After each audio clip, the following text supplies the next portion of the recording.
د اسلامي امارت د کابینې 14مه غونډه د رئیس الوزرا مولا محمد حسن اخوند په مشرۍ ترسره شوه. ارګ په یوه خبرپاڼه کې څرګنده کړي چې په یاده غونډه کې د هیواد په اقتصادي، ټولنیزو او کلتوري مسایلو بحث او ځینې پریکړې شوي.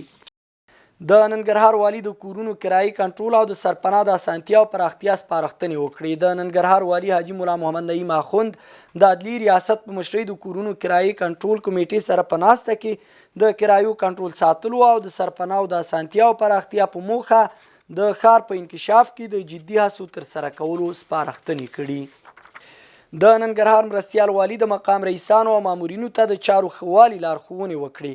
د ننګرهار مرستیال والي مولوي غلام الرحمن حیدري د ولایت مقام رئیسانو، آمرینو، مدیرانو او مامورینو سره په ناسته کې د سیمه ییزې حکومتولۍ پیاوړتیا، د ادارو او ولسي وګړو د ستونزو پر وخت حل، د داخلي مسؤلیتونو او فردي انضباط پر تنظیم لارښوونې وکړې. د ننګرهار خانکي ښارګوټي کې د سړکونو جوړولو چارې جریان لري. د ننګرهار بهسود ولسوالۍ اړوند خانکي ښارګوټي کې د سړکونو جوړولو او نورو بنسټیزو پروژو چارې جریان لري چې په نږدې وخت کې به میشته کېدنې ته چمتو شي. د جلالاباد ښاروالۍ له لوري د ښار بیلابیلو سیمو کې د 14.6 میلیونه افغانیو په لګښت تفریحي پارکونو د جوړولو چارې پیل شوې. د ښاروالۍ د مسؤلینو په وینا په دغو پارکونو کې به د ناستې څوکۍ، زینتي بوټي او ماشومانو د تفریح لپاره وسایل هم لګول کیږي.